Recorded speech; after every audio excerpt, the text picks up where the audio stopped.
Olá, começa mais um programa na Livraria e hoje a nossa convidada é a engenheira florestal Daniela Alves. Daniela Alves vai expor um pouco do seu conhecimento sobre o que é que está acontecendo com o nosso planeta, com tanta falta d'água.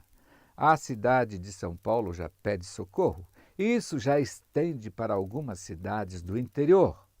Daniela Alves vai expor também a devastação do nosso país, as consequências, os sinais evidentes que nós, brasileiros, precisamos tomar um rumo.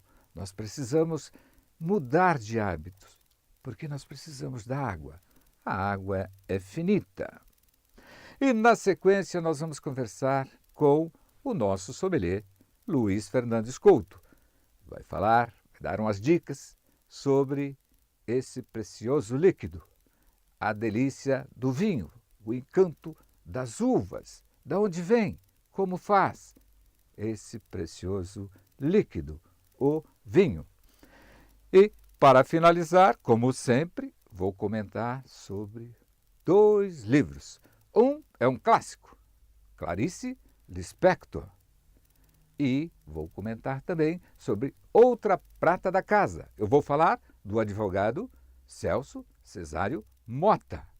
Ele escreveu 80 anos sobre Marília. Tudo isso no nosso programa de hoje na Livraria.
Estamos conversando com a engenheira florestal Daniela Alves. O momento é muito oportuno, porque o nosso planeta começa a dar sinais de preocupação.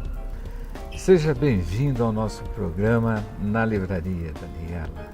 Muito obrigada pelo convite, fico muito lisonjeado por estar aqui e quero poder compartilhar um pouquinho aí do conhecimento da engenharia florestal com todos os telespectadores e nesse bate-papo aí que vamos ter adiante. Que bom. Vindo para cá eu percebi que os ipês estão floridos e o amarelo, o rosa e o branco eles sobressaem. Então essa beleza, esse encanto dessas árvores, a sua profissão para você tem esse mesmo valor, esse mesmo encanto? Com certeza. Eu já escolhi a engenharia florestal por esse fato, por eu ser uma apaixonada pela natureza. Então eu convivo constantemente observando desde o céu, as nuvens, as árvores, os pássaros, né, que a gente fala são as aves. Então a gente observa constantemente essas belezas naturais, inclusive esses ipês lindos, todos os dias quando eu saio de manhã para trabalhar, é um encanto mesmo, a gente parece que toma um fôlego, né, com essa beleza natural. Então, e o planeta, ele começa a dar sinais, você veja bem a preocupação que é com a capital do estado, e a cidade de Jaú, uma cidade do interior, ela já está decretado calamidade pública em razão desses acontecimentos. Você acha, a curto prazo, que esses governantes encontrarão uma situação para resolver essa emergência? Olha, Depende muito também da ação conjunta, eu acredito. Desde os órgãos públicos, como também a comunidade. Porque para você preservar e para você não deixar nessa calamidade, você tem que ter uma ação conjunta. Não adianta só também o político ou a prefeitura, o órgão, né, impor uma situação aí para recuperar o ambiente, se a comunidade também não age em conjunto. Eu acho que a curto prazo, vamos dizer aí 2 anos, não é possível reverter a situação. Mas eu digo que a médio prazo sim, é possível. Mas desde que seja uma ação conjunta. Daniela, eu percebo que os órgãos públicos, por exemplo, eles têm a dificuldade de contratar pessoas com essa capacidade, esse conhecimento acadêmico. E acaba contratando ali pessoas com cargo de comissão. Isso fica a desejar para o atendimento no tocante ao saneamento básico, à água.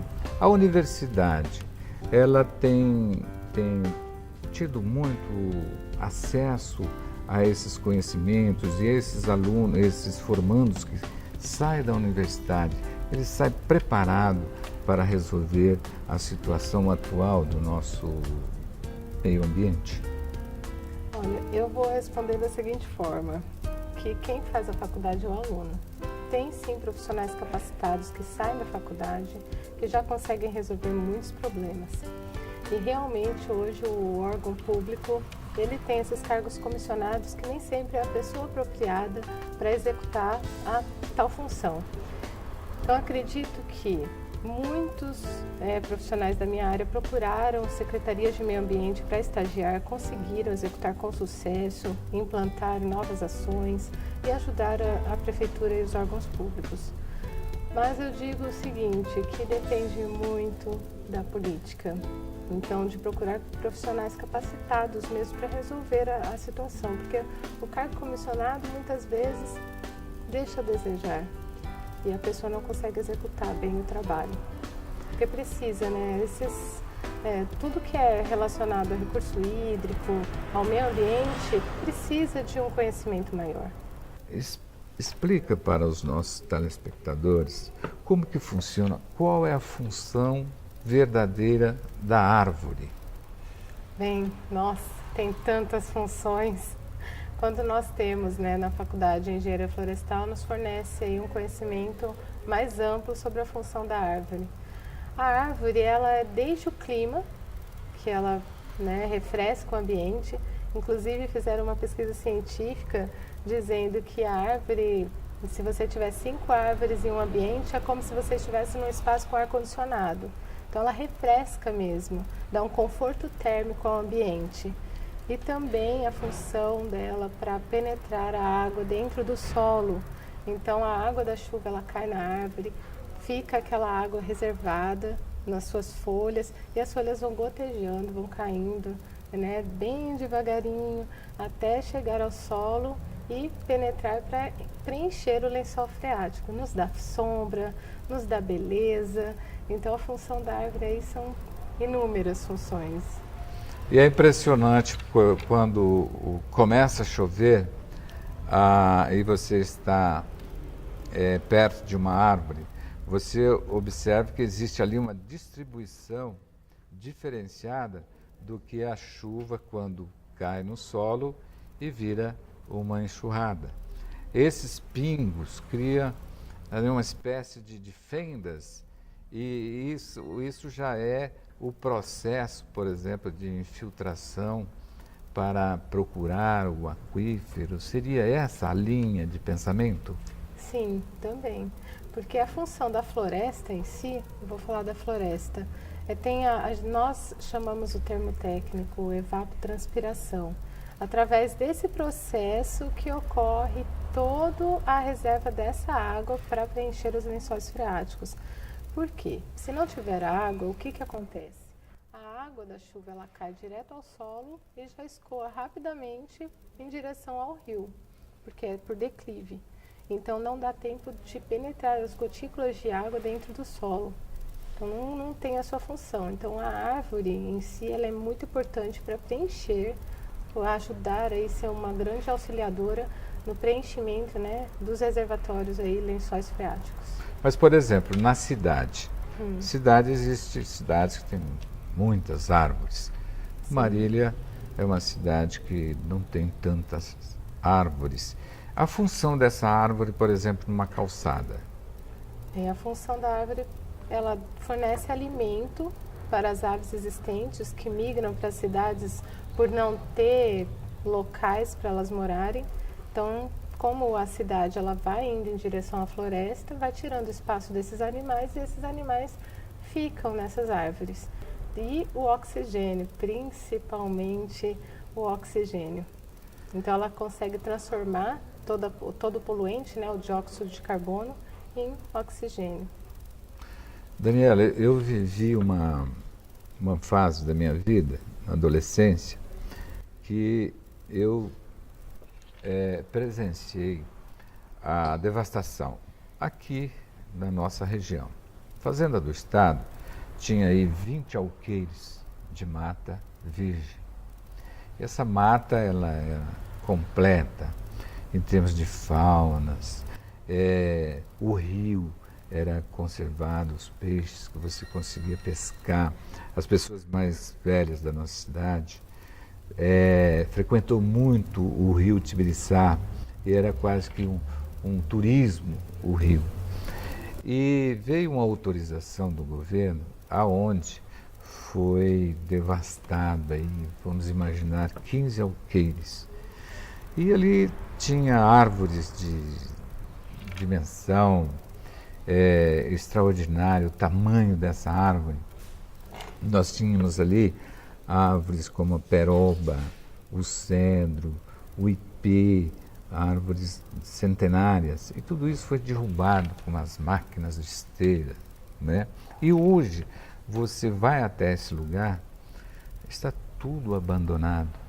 Então, se esses sinais de devastação na minha adolescência, ele continua na maior reserva, né, que nós somos donos da maior reserva ecológica do mundo, se persistir esse modelo de devastação, os efeitos serão assustadores. Sim. O que as universidades têm feito para bloquear essa maneira de devastação, esse egoísmo do homem?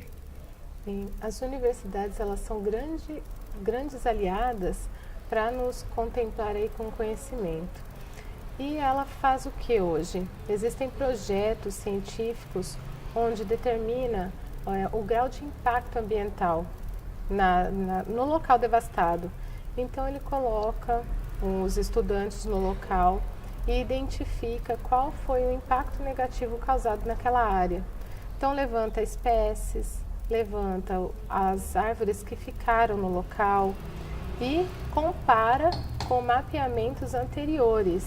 Hoje está muito mais avançado essas pesquisas do que antigamente, porque existem maiores profissionais e eles atuam nesses projetos de uma maneira que alerta a população, a comunidade, para que, se não conservar, não voltar ao que era antes, infelizmente nós teremos aí consequências devastadoras. Você acha, por exemplo, que o caminhar da administração, o comportamento do ser humano, eles estão voltados a olhar o planeta com outros olhos, ou continua essa falta de cultura, de educação, conservação, principalmente nas nossas cidades? Eu percebo que hoje a preocupação é maior, inclusive por causa da legislação que é mais rígida. Então exige um estudo hoje de impacto ambiental antes de você fazer esses empreendimentos, essas benfeitorias. Então antes de ter uma estrada cortando uma floresta, existe todo um levantamento, né, da fauna, da flora da região, para falar qual que é a solução para causar menos impacto naquele local. Então, com a estrada, principalmente, eu cito o fato de que você acaba dando a escassez do rio e a escassez da floresta. Por quê? Você corta a floresta no meio, aí você divide em dois lados a floresta. E você tem um lado uma floresta que não se comunica com a outra floresta. Aí o que acontece? A fauna acaba cruzando entre si, entre parentes, e acaba causando anomalias nessa fauna e, em consequência, a mortandade. Então, finda. E sem fauna, não tem floresta. Porque a fauna, eles são parceiros da floresta devido ao fato aí de ajudar na poda de árvores que precisam dessa poda para sobreviver, também na alimentação desses frutos e dispersam essas sementes. Então, aí fica desconectado. Hoje já existem leis que falam, você vai construir uma estrada, então constrói também uma ponte para a fauna transportar aí de um lado para o outro os seus alimentos e também poder se comunicar com uma família e a outra e cruzarem entre si. Qual é a sua esperança? Bem, a minha esperança é bem positiva, porque eu sou palestrante de educação ambiental, entro em contato com essas crianças em escolas e elas são assim fascinantes, porque elas acolhem mesmo as informações, levam para casa, levam para a família e tem dado um resultado muito positivo, porque elas levam informação para casa e os pais mesmo, os avós, eles começam a mudar o hábito por causa da criança. Então a criança ela chama atenção.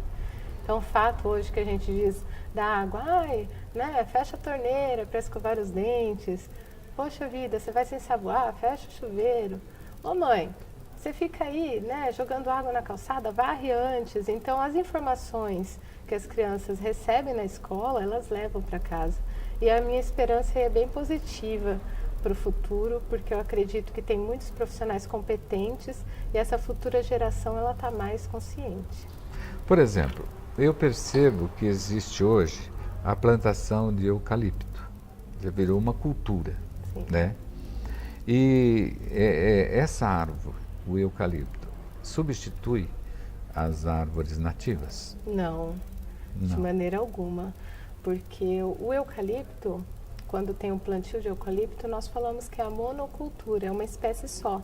E é uma floresta vazia, porque não dá alimento para a fauna, não dá o fornecimento necessário de ambiente para essa fauna morar.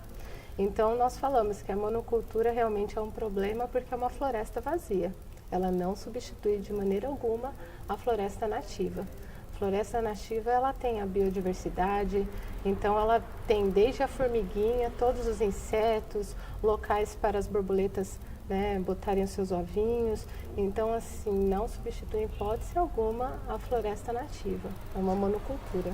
Porque você observa que uma árvore, por exemplo, se vamos imaginar um ipê numa floresta, embaixo tem toda aquela infinidade de espécies, inclusive os cipós, que ele entrelaçam entre as toras, os diâmetros do ipê, que acaba deixando a árvore linda, maravilhosa. E tudo isso aí tem um significado. Sim. E você observa que o eucalipto, ele simplesmente é uma lavoura, praticamente. Eu digo mesmo com que o cheiro, que tem uns eucaliptos que são, a folha é muito cheirosa, parece um perfume, não é? É a espécie Citriodora, que ela é realmente plantada para óleos essenciais, tem uma quantidade de óleo essencial incrível nas suas folhas. Então, realmente é muito cheirosa. Mas isso acontece também com os pinos? Sim, os pinos também. Mas os pinos hoje... Parece que os pinos ele tem mais galhos. Agora eu não sei qual que é o procedimento, numa lavoura de pinos. Se tem esse efeito, é um pouco melhor que o eucalipto. Não, eu digo que é o mesmo efeito. Mesmo efeito, não tem como dar essa visão de conservação. Não, é monocultura da mesma maneira. Então isso estende também para os canaviais? Sim, toda monocultura ela não fornece local necessário para habitar a fauna silvestre. tá? Então, monocultura. A diferença entre pinos e eucalipto é que o eucalipto ele nos fornece papel e o pinus nos fornece papelão. Estou dando um exemplo, né? Eu digo que as árvores, né, na monocultura e lavoura, ela também consegue sim, não completamente como uma floresta nativa, mas consegue sim também fazer o gotejamento dessa água para preencher o lençol freático. Por exemplo, uma lavoura de cana, existe o gotejamento? Existe também. É muito menos do que comparado a uma árvore nativa, mas também existe porque ela vai proteger o solo, ela protege. Então, hoje em dia até não é permitido mais a queima, então, da cana-de-açúcar para a sua colheita. Então, assim, ela também ajuda a preencher, sim, os lençóis freáticos. Agora, a ameaça, né, do aquífero, ela existe. Só que eu acho que as cidades, elas precisam se preocupar da seguinte forma, de ter uma árvore em frente à sua casa, as calçadas. Se você for pensar na cidade, a cidade ela é toda impermeável. Então, ela tem o asfalto, tem o cimento, não tem local na cidade para chover e infiltrar no lençol freático. Por isso que hoje existe um grande problema da escassez da água, porque as cidades elas são impermeáveis, né? Então, uma das soluções qual seria? Calçada ecológica. O que é a calçada ecológica hoje?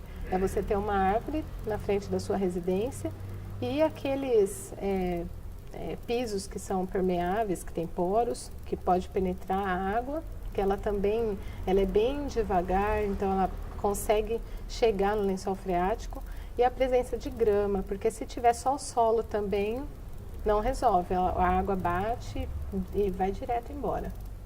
Você falando sobre isso, eu estou observando que os condomínios já têm uma preocupação maior sobre esse processo de infiltração. Tanto é que tem alguns condomínios que não é asfalto mais, né? Hoje os loteamentos, eles são mais ecológicos devido à legislação também. A legislação, ela exige obriga isso o hoje. acompanhamento de um engenheiro florestal, Sim. por exemplo, no processo de um novo loteamento. Exato, exatamente. Inclusive, todo loteamento hoje é exigido a área verde. Então, precisa ter a área verde dentro do loteamento para compensar todo o espaço que ele vai, né, impermeabilizar. Então, ele realmente exige hoje, pela lei, que tenha essa preocupação, para a gente futuramente não ficar sem água. A preocupação de outros países. Nós observamos aí que, por exemplo, os Estados Unidos, ele já tem um outro olhar para essa preocupação. Isso já começa na educação. E aqui na nossa cidade, por exemplo, as escolas, né? Ela tem essa visão de que nós precisamos fazer um país melhor, deixar um planeta para os nossos filhos, nossos netos, diferente do que nós temos hoje. Sim, existe a preocupação e é muito citado, né, a palavra sustentabilidade. Então, dentro das escolas já existe na grade curricular a educação ambiental. E através dessa educação ambiental é levada informação para a criança e a criança leva para casa. O que a criança leva para casa? A informação para você separar o lixo, principalmente, né, o lixo seco do lixo molhado, para você tomar o cuidado, para você não gastar toda a sua água, por exemplo. Né, tomar cuidado com muitas descargas diárias. Na hora de escovar os dentes, você fechar a torneira. Na hora de estar ensaboando a louça, você também está fechando a torneira. Na hora de lavar os alimentos, cuidado, né, com a vazão aí excessiva da água. Então, existem sim muitas atitudes que cada ser humano pode contribuir aí com Mas o é planeta. comum, Daniela, é comum você estar numa rua e de repente uma criança joga uma lata ou o condutor do veículo está fumando, joga a ponta de cigarro e você observa que trata-se de pessoas que estão com um bom carro. essa criança ela poderia ter uma outra visão, mas a impressão que tem é que a família não está passando essa informação para o filho e muito menos o pai. É comum você ver isso na cidade ainda. Como evitar isso? Como chegar, principalmente na classe média alta, que os filhos têm essa facilidade, né, de cometer esses absurdos? Eu acredito que a maioria das pessoas que leva essa informação são associações não governamentais, que são as ONGs, associações sem fins lucrativos, que levam essa informação gratuitamente para essas escolas. Muitas vezes a própria escola, a particular, ela não quer investir também no palestrante. Eu percebo isso porque eu sou palestrante, estou falando de uma experiência pessoal minha. Então, Entendi. muitas vezes a gente quer levar informação, mas a própria escola ela fecha. Ela bloqueia. Ela bloqueia. E é um momento que seria bastante interessante para a própria escola. Sim, com certeza. Mas aí, se for proveitoso para o projeto que está sendo desenvolvido na escola, eles abrem as portas. Se for um contexto aí além, eles já não colaboram muito. Mas acredito que a atitude de um ser humano passando para o outro, né, e abrir os olhos de que a atitude correta do ser humano, ela colabora para a futura geração, eu acho que é a melhor maneira. Foi um prazer conversar com você, Daniela, porque eu acho que a nossa população ganhou um pouco mais de conhecimento e também percebeu que nós temos que fazer alguma coisa para cuidar desse nosso Brasil. Porque se somos nós, os donos da maior reserva ecológica do mundo, nós temos tudo para ser o exemplo, não é isso? Com certeza, eu agradeço muito a participação. Eu acho que nós somos exemplos por ter aí a maior reserva de água doce do mundo. Então, acho que cada brasileiro aí fazendo a sua parte colabora para a preservação do meio ambiente e colabora aí para os recursos naturais permanecerem para as futuras gerações. Acho que a atitude é tudo. Conversamos com Daniela Alves, engenheira florestal da nossa cidade.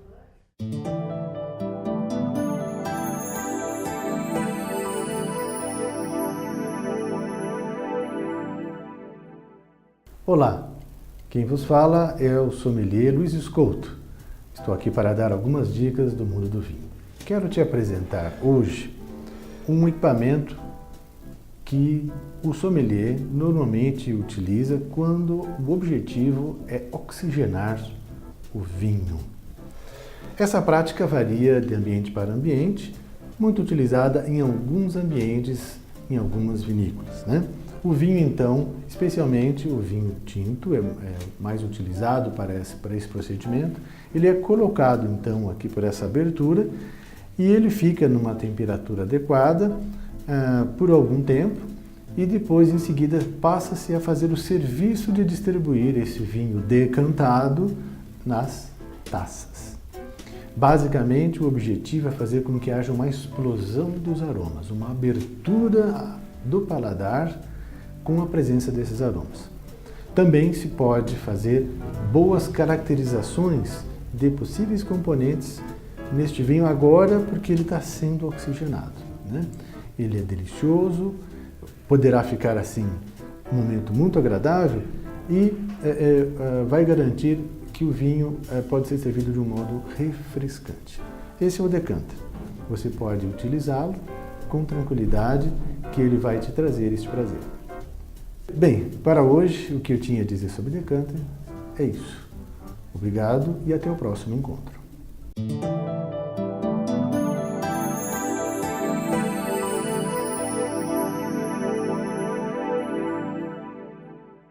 Gostaram da nossa entrevista? Realmente nós precisamos mudar de hábito na questão socioambiental com ênfase à água. O planeta realmente pede socorro. Vocês observaram nas colocações da nossa entrevistada de hoje. Nós podemos mudar, sim, e temos que mudar. Se continuar esse modelo de conservação que aí está as consequências podem ser terríveis, mas nós não vamos deixar escapar do controle o nosso querido planeta Terra. Mas eu vou comentar sobre os dois livros. Um clássico, Clarice Lispector, a sua biografia. E tem uma coisa que encanta em Clarice Lispector. São os textos curtos, mas de altíssima precisão. Tem um que eu gosto muito.